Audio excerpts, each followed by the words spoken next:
This is a lecture on William James's article, The Stream of Consciousness, from 1892.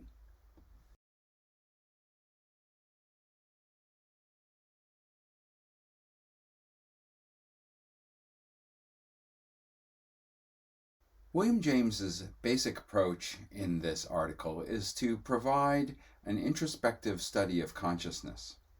He begins by noting that many other approaches to consciousness start with the idea that consciousness is made up of little units, impressions, ideas, and so forth, and then they build up more complicated states of mind out of these units.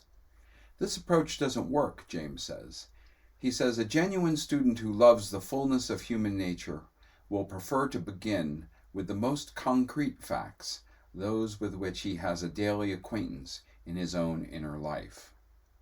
This kind of realistic starting point from our actual lives is a crucial methodological element in James and also in Dewey. And one thing that's accomplished by starting from experience, James explains, is that we include much, much more about what's actually happening as we experience our own consciousness, our own lives. Much that is not in focus, not an object, not something that we know, needs to be brought into prominence in our study of consciousness. As James writes, it is, the reader will see, the reinstatement of the vague and inarticulate to its proper place in our mental life, which I am so anxious to press upon the attention.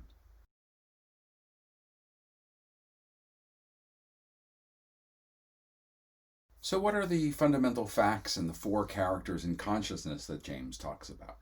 What is it that we find when we introspect? Not, I think, therefore I am, as Descartes held, but that thinking is going on and that states of mind are succeeding one another. Well, how does it go on? James offers four important characters in the process of our thinking. So let's talk about those four characters. The first character is that every state tends to be part of a personal consciousness. Second, within each personal consciousness, states are always changing. Third, each personal consciousness is sensibly continuous. That consciousness is interested in some parts of its object to the exclusion of other parts, and it welcomes or it rejects, it chooses from among them, and in a word, all the while it is selecting. So let's talk about each of these characters.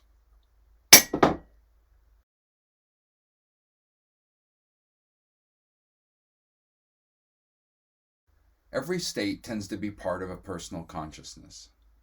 So we have a strong sense that my thoughts are my own, that I have a personal self and my thoughts are connected to my other thoughts and not to yours.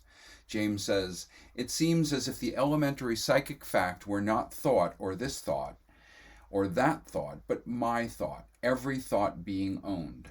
Neither contemporaneity, nor proximity in space, nor similarity or quality in content are able to fuse thoughts together, which are sundered by this barrier of belonging to different personal minds.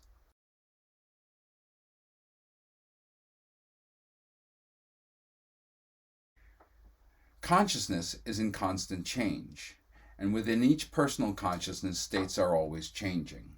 You might think of this as you can't step into the same river twice. We think of consciousness as stable, even identical to itself in certain respects over time. But even a sensation that we think is the same is different over time. Grass gives us green, a piano key gives us a sound, a sky view gives us blue. But if you look closely, much is not the same or not identical in that subsequent sensation. So much in the larger picture is different, and our sensations as they come along are embedded in a river of changing states of consciousness around them. And this is something that painters grasp rather easily.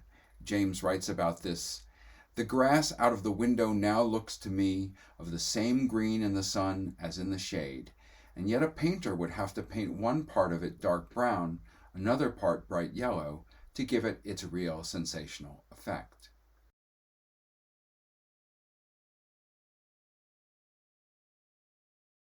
So you might think about Monet's haystacks as being really good examples of a study in how we actually see things.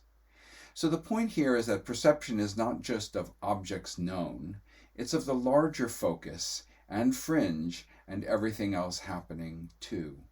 And it often jars us when we realize that we were wrongly assuming sameness, and that's one of the things that painters can do so well.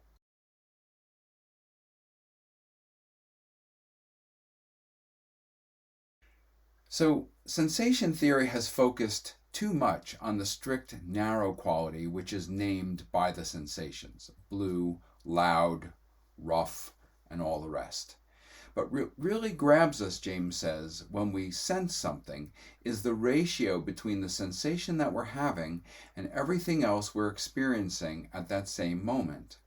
And what we're feeling at that later moment is usually very different. So sensibility, that is what surrounds and includes our sensations, is really a changing stream as well. James says, we feel things differently accordingly as we are sleepy or awake, hungry or full, fresh or tired. Differently at night and in the morning, differently in summer and in winter, and above all, differently in childhood, manhood, and old age.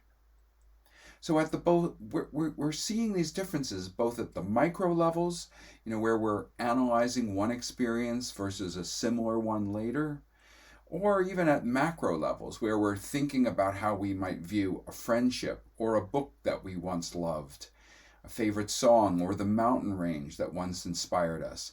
And we're seeing, as we go through time and we change through the seasons and through different moods and through the course of our lives, that we are always experiencing things in new lights. And James writes about this. He says, often we are ourselves struck at the strange differences in our successive views of the same thing. We have outgrown the possibility of that state of mind. We know not how. From one year to another, we see things in new lights. What was unreal has grown real, and what was exciting is insipid. The friends we used to care the world for are shrunken to shadows.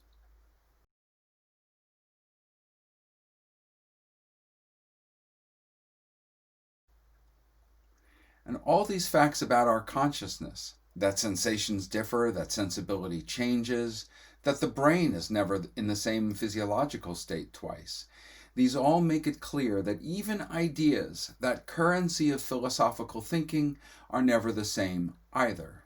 So justice, beauty, truth, facts, and all the rest, there is no permanently fixed and unalterable idea. So let's move now to the third character of thinking.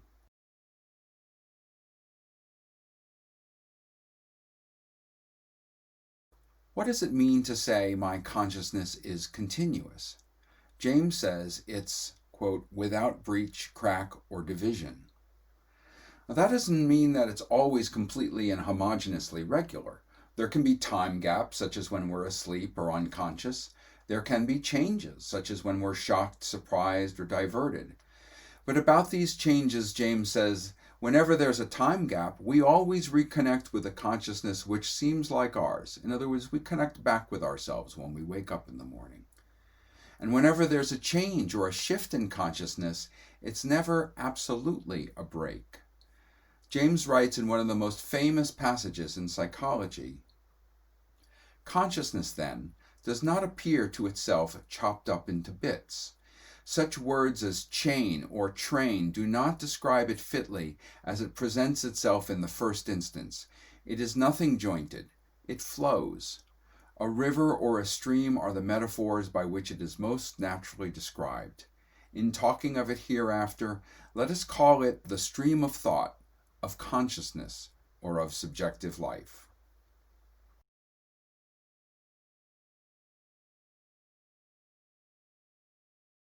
But James considers an objection here.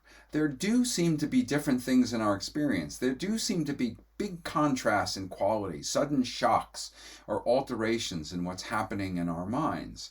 I mean, the thunderclap or the surprise. I mean, isn't that why consciousness has been talked about in terms of a chain of events and not a flowing river? James says no. Those things happen, but everything is what it is because of a larger field of events, a larger field of feelings, you might say.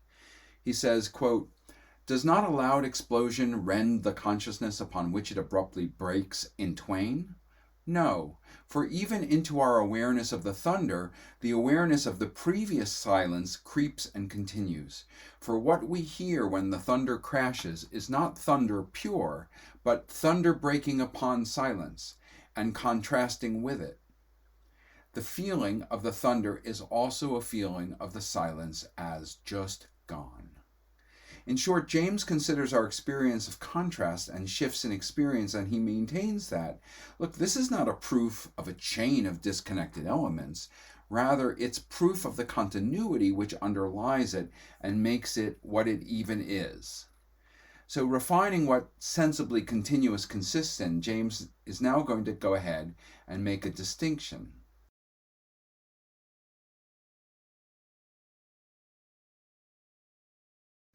This is a distinction between the substantive and transitive states of mind. Our thinking moves around, it shifts, it darts, our thinking rests sometimes, it ponders, it analyzes. So he says here, another famous quote, "Like a bird's life, it seems to be an alternation of flights and perchings." So for James, transitive thinking, the darting movement of our thinking, is very hard to get hold of, and he tries, right? He's a good phenomenologist. And we can stop our thinking and try to analyze it, but if we do that with a thought that's moving across our mental landscape, we really annihilate it. We can't freeze it. We can't cut it in half like a specimen. Yet we know these darting, changing, transitioning thoughts are happening even if they resist our attempts to do close analysis of them.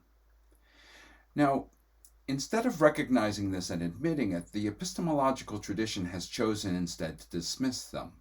James writes, "The great blunder to which all schools are liable must be the failure to register them, and the undue emphasizing of the more substantive parts of the stream. The sensationalists have for the most part denied that any such relational states exist. The intellectualists, on the other hand, unable to give up the reality of relations, have said they must be known in something that is not feeling. They must be known by something that lies on an entirely different plane, by a pure act of thought, intellect, or reason." Now, James says that both schools are wrong.